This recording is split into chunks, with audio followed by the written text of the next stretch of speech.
Kid, awesome to have you on the Will Cain Show. Thank you, Will. Love your show. A little bit of a cigar first thing in the morning. We were just talking about nicotine's the hardest habit to quit. 100%. But it's the most enjoyable. I'd be pretending if I hadn't started my day with a little bit of coffee and nicotine. I started with a lot of coffee and nicotine. About 4 a.m. getting after it. You just said this to me. You said, I haven't done this in a long time, all this media and these interviews on the day of a show. You're playing tonight, and I was thinking about that. This is a long day for you. You remind me in that way, and I'm not giving you this like gratuitous compliment of the president. You said it last night on Jesse Waters. We have a lot you in don't need common. a lot of sleep? No, and I did this kind of sleep study a few years ago at Cleveland Clinic, and the result was basically there's like 2% of people who sleep 4 or 5 hours a night are just fine. Because, it concerns me with like heart disease and things like that, stuff that runs in my family. And I've really been on this health kick the last 3 years. Still have my fun, but, I balance it out. And, it's, man, I feel great. Is it always the been same that way? thing with him? Like, I'll talk to him at 2 a.m. and then, sometimes after I have a few beers, I'm like, hey, what's up? And then he'll call me at 6, like 5 a.m. Like, how do you like it? I'm like, I'm up.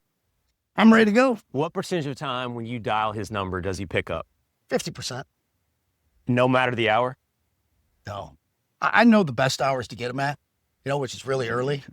And then, kind of dinner time, late weekends when he's golfing or something. I try not to bother him too much unless I have something really pointy, like my ticketing thing I'm trying to get done or whatever. But I don't wear him out. So when I call him, it's just fun calls. Like, I'm his buddy. Like, I'm not one of these people like, hey, so-and-so wants you to, which I feel like I work for the government. Every day it's somebody sending me something. Can you give me a pardon? Can this happened to me? Can you tell the president? I'm like, no, I'm his buddy. Like, I'm trying to get my ticketing thing done. And I've been by his side since day one, so I'm not putting anybody's agenda above mine. So if you're listening, just know that up front. Has it always been that way, the 4 to 5 hours of sleep night? Have you been built that way since you were in the 20s? No. I was a little wilder in my youth. Now that I've been this health kick, it's like the healthier I get, the less I sleep, almost. That's been the pattern. But I didn't see a day till 10 o'clock for years. But I was also in sixth gear. I can't. I'm at this point in life. I'm trying to find third gear. I'm either off or six. Whether it's working, playing, partying, anything. And I'm trying to make life sustainable. Being in a rock and roll band. And I think third gear is where it has to end up at some point. Why did that happen? Was there something that happened in your life? Why'd you decide to get healthy? I don't think he or you will mind me saying that I know you and Pete used to work out together a little bit. And I saw you a year or two ago. I know you love pickleball. What kicked off the health kick? And it was just time. It was just time to, replace the bad habits with good ones. And, it was too, being friends with Dana White and that whole scene, having people to see the changes in them. It's like, you're unstoppable, untouchable through probably your 30s, when you're rocking and rolling every night and you get pizza and drink beer and hang out and do it again. And your 40s, you don't even realize it's creeping up on you. And you're like, oh man, I got a little beer got going. Especially when you're seeing yourself on TV and in pictures, you got. Vanity's a great check. Yes, very It's a good great check. health check. So then when I, got close to 50, I'm like, all right, it's time. It's time. And I, if you just, AI or Google, like the average age of a pop rock star, Yeah. I think it's 47. Really? So I'm winning. I'm winning right now. You said that you and the president have a lot in common. Mm-hmm. We just mentioned the sleep. What else do you have in common? Work ethic, our love for America, love for family and friends, loyalty, fun. That dude is the funniest guy, I've ever met. People are like, what's he like to golf like? I'm like, greatest golf partner ever. Just out there, you're so relaxed, feeling fun, even enamored with the presidency. That takes a little time, kind of. But I tell my friends when they come to have breakfast with us or something, I'm like, in a minute and a half, you'll feel like this is one of our old buddies we're just hanging out talking with. And I know all the presidents, and I've been, blessed enough to be around them and spend time. They're all very charismatic. You have to be at a level, but he's on another level, man. He's just so down to earth, so cool. Unpretentious. I'm out there golfing in a wife beater because I wanted to get some sun. He's like, whatever you want. Like my dad, first time we golfed, he's like, don't smoke and drink beer around the president. I'm like the third hole, I'm like, mind if I have a cigar with his friend? He's like, no, do whatever you want. And I'm like, he's like, you want a Hershey's bar? You want a Fanta? And I'm like, do you mind if I get a beer? He's like, No, drink your beer. I'm like, yes. It is wild. I've had that personal experience as well. I don't know him as well as you, but it's hard to explain to people whose only impression of the president is the caricature they get through 90% of your media channels. Yeah, the media paints this picture. I mean, I've been saying it, the mainstream media is like public enemy number one at this point. No matter what you think about them, I mean, there's just sometimes facts. Some of the good things you can't argue against them, that are just good for this country, no matter what your politics are. And they won't even, anything that puts them in a positive light, they will not even give a nod to it. And it's just disgusting. What did you think of the 86-47 thing going around yesterday, including the former FBI director, James Comey? My first thing was like, oh, he must drunk tweet too. He'll send out some drunk tweets. I'm like, but I'm in a rock band. You know what I mean? Like, not the former FBI director. The FBI director knows what 86 somebody means. Clearly. Clearly knows what that means. And that's effed up that, this guy's had 2 assassination attempts. President Trump, you got the former head of the FBI saying 80, alluding to 86-47. Like, what the hell's the matter with people? How do you explain it? TDS at the highest levels. I mean, I used to laugh about TDS. I thought that was a funny thing, Trump derangement syndrome. Like, that's a good one. And over the last few years, I'm like, this is real. This is real. Like, this is literally, I'm like, I love you always slashing these pharmaceutical prices and stuff. And I've said, hopefully one of these companies, Pfizer, can come up with a cure for TDS, because there's half this nation that's infected.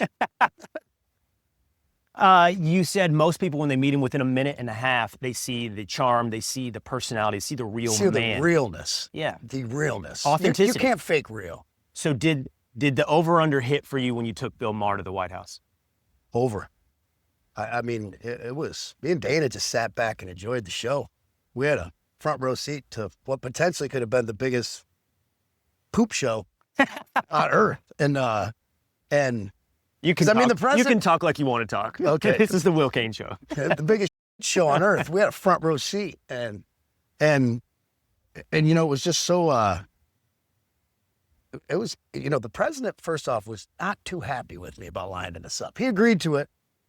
He kind of forgot that he agreed to it. And he called me a few times with concerns. And then I talked to Bill, and I was like, look, Bill's, he's not, I was worried too. Like, is Hollywood going to try to use this to get thrown out of the White House and get ratings up? And Bill goes, Bob, I'm not going to go in there and sabotage something that could potentially bring this country closer together. I'm like, Mr. President, he gets it. He's not going to agree with the politics. Just know that going in, of course. He's not going to put on a MAGA hat and, dance around for a picture with us. Like, but then we're in the Oval Office. This was funny. I think it's okay to share this. I don't like to speak out of school when it's not appropriate, but they're like, pull Bob up a chair. So he goes, what the hell are we doing tonight?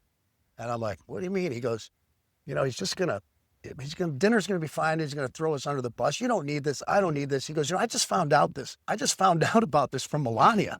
And I'm like, sir, I know you have a lot on your plate, and I get it. I was like, two questions. Number one, do you think that I would line up a dinner with one of your harshest critics without getting your approval? And number two, do I have the power to do that? Can I just line up these dinners and you show up at the White House? Without your approval or your notice ahead of time? That's kind of funny. You mentioned a minute ago that you have a lot in common, and one of them is, the first thing you said is love for America. Yeah. So has that always been a part of your life? I met your brother. Mm-hmm. Is that how you guys grew up? Or is this something that developed in your life over time? No, that's how we grew up. My dad and mom instilled in us just good values, being patriots. We attended church, played baseball and sports, and we did hard work on the weekends around our beautiful compound that my father built with his bare hands, with a great car dealership. And yeah, we always had an American flag hanging, picture George Washington, Abe Lincoln. And I think, then when I started, have some notoriety and make some money, as we call it, my mom was the one that really pushed me into philanthropy and helping other people out. And when it came up, the USS Cole was bombed. She was the one that said, you ought to do something nice for them, and we did a show and gave the money to those sailors' families that died. And that really kicked off things that, led to so many USO tours and playing around the world for our troops, especially during those god-awful wars. And so, that was 100% instilled to me by my family. My grandfather served in World War II and my uncle in Vietnam. And and you've leaned all the way in, unapologetically. I know the answer you're going to give me is, I never gave a shit, Will. But when you did lean in, you have a lot of relationships. Bill Maher is one of them. And by the way, I pride myself on this, Bob. I have friends that don't agree with me. It doesn't preclude us from being friends. But in your business, it does for them often. Did a lot of people say, no more friendship with Kid Rock? Well, number one, I don't give a I knew you were going to say that. But number two, it's like, when you find yourself in hard times, difficult times, you find out who your friends are. Yeah. Man, it just weeds out the bad hombres, so to speak. It's like when you go to Kid Rock's honky tonk, you kind of know the clientele is going to be there. When you go to my new restaurant in Nashville, you kind of know the starting point. I kind of look at it as like it's a great singles hookup spot. You know what I mean? Because you're kind of going into it halfway, knowing a little bit more what somebody's kind of values are, where their mindset is about things. And there's a good chance people are going to be patriots, love their country and hardworking folks. And so I actually look at it as a blessing. There's so many artists who are so scared. They tap dance around these issues. They're scared to say how they feel. I mean, I've said it before, and I'll say it again. I'll give Taylor Swift credit for at least standing up for what she believes in. I think it's garbage. I don't believe in any of it. I think she's ill-informed. She probably ought to listen to her dad a little bit more.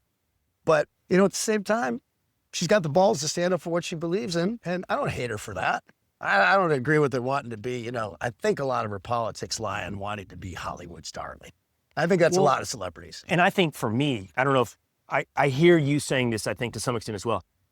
If you're doing it because you think it's the popular path or the easy road to go down or the easiest way to sell tickets, I can't respect that. But if you truly believe, perhaps like Bill Maher does, these things, you can be wrong, but I can respect that you got to your incorrectness authentically. Absolutely.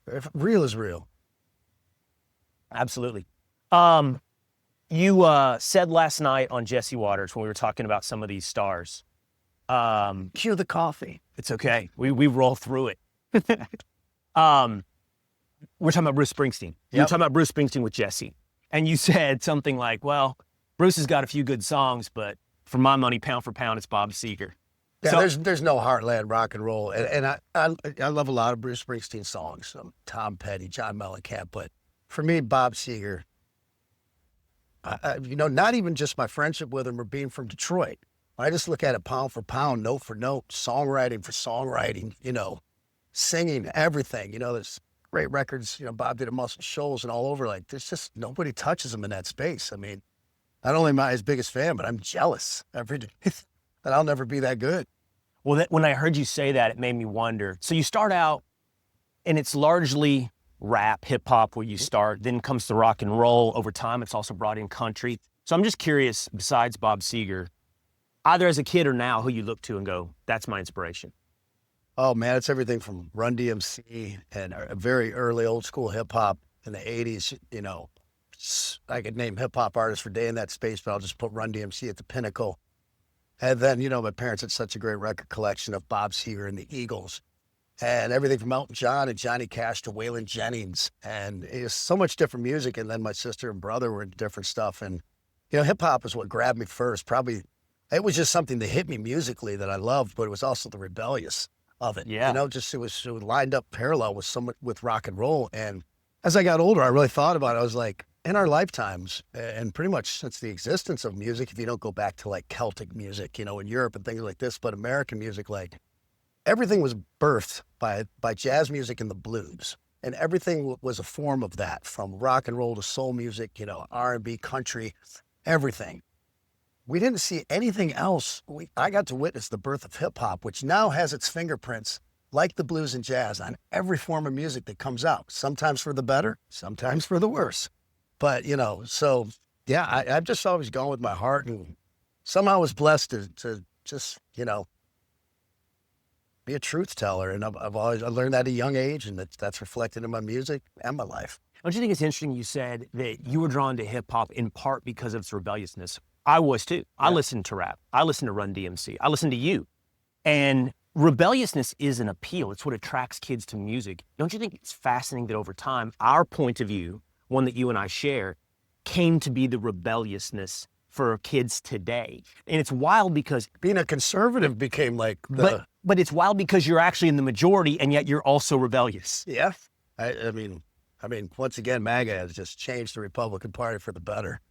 You know, in my opinion, it's just completely changed it for the better, in my opinion. You know, it was so kind of,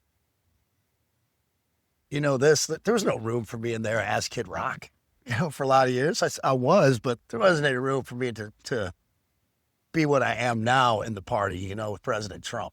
You weren't walking out at a UFC event No. with your song playing in front of George W. Bush. Yeah, I wasn't golfing with the president while he's playing the unedited version of American Badass with some pretty hard language in it.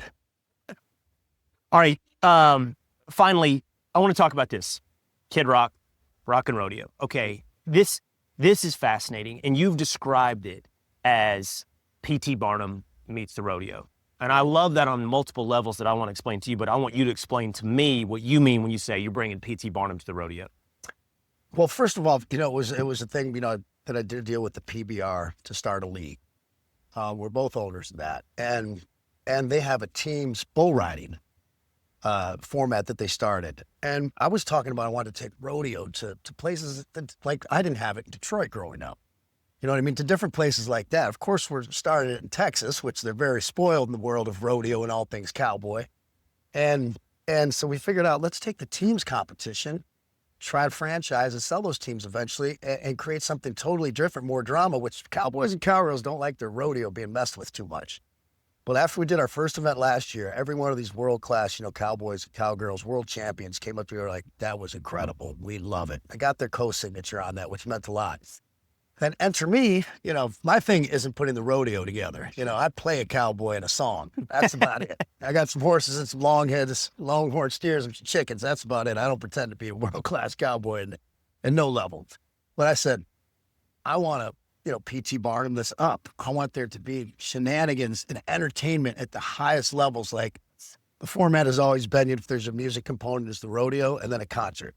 I go, I want to kick this off with a huge grand entrance, and I want our thing to be a special surprise guest with just a big, you know, 10-minute opening number to set the tone for the night. And then in between the disciplines as they're going on. You know, the first thing I said, and they thought I was joking, I was like, we got to get midget matadors and like midgets riding mini bulls and just like shenanigans at the highest level. And just entertainment. was that sold?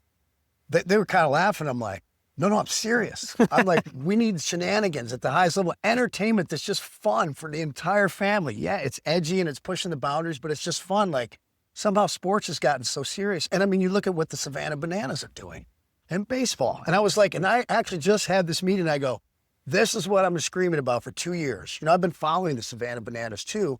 And, you know, they just sold out Nissan Stadium in Nashville. I go, boom, there it is. I love baseball. I love all sports, but I'm like, this elevates and it's something else. This is entertainment, you know, mixed with sports. And that's what I want to do with the rodeo. It's like you're stealing my questions or we're on the same wavelength. And I've only ever been on that same wavelength with one other person, and he's now the Secretary of Defense. But I saw the Savannah Bananas 3 weeks ago. I didn't know anything about them. And I said, what am I going to see? And somebody said, it's like the Harlem Globetrotters meets baseball, but on steroids. I went at Clemson. They sold out Death Valley, 80,000 people. Dabo Swinney runs out of the tunnel. And you get out there, and it's exactly what you said. Yeah, it's baseball, but it's the circus. Yeah. It's entertainment. It's the Harlem Globetrotters. And when I was reading and thinking about what you're doing here, I immediately thought of the Savannah Bananas. Absolutely. 1,000%. That was the best way I could convey that to the PBR, who've been great partners, and the top dogs at TKO. Now that I put it in those terms, and it's funny, it relates, switching gears to like this ticketing thing I'm doing. Like, I'm trying to, you know, get a 10% cap on the resale of tickets, get tickets at fair prices in the hands of the fans.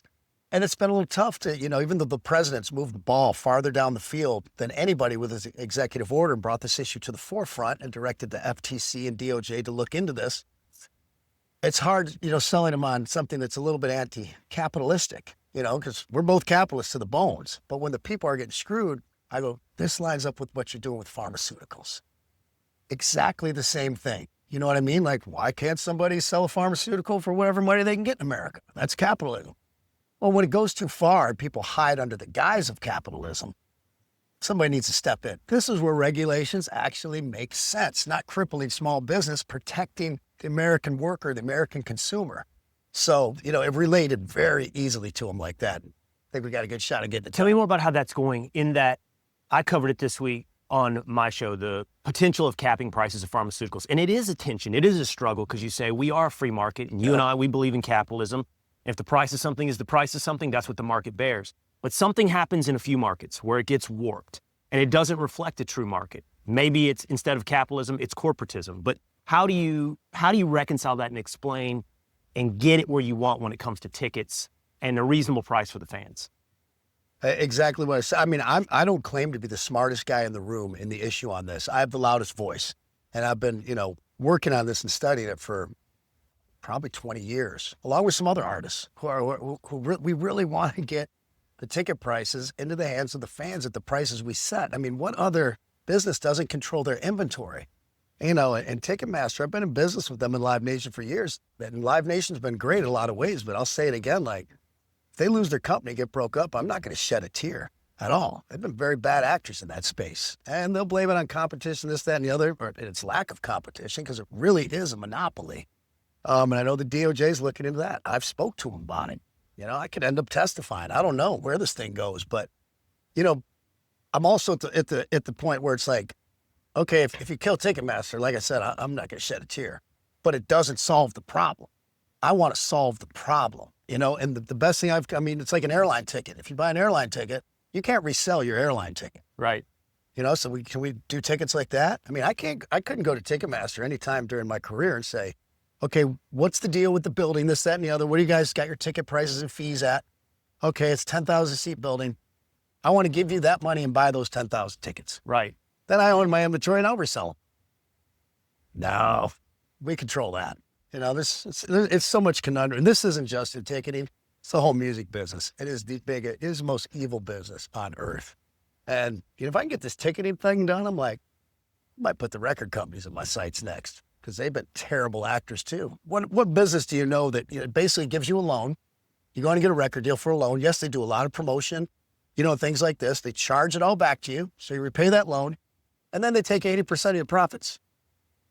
Who can survive on that business model? And I'm not saying there's not a ton of money in the business. For those that make it, there's oodles. But for the middle level, lower level artists who make a living doing this, it's just another scumbag system of people being greedy, and they need to be checked too.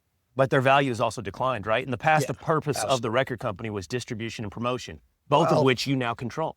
Well, I do, but people who still have record deals, like it was supposed to be the digital age, was supposed to usher in this new thing. We've heard about these black artists that just got screwed from the beginning of time.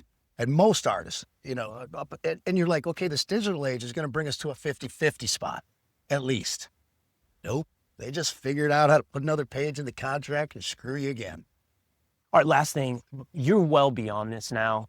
We were just talking in terms that you are now an owner. You're an entertainer, but that's only a partial description. I mean, you're part of this whole thing.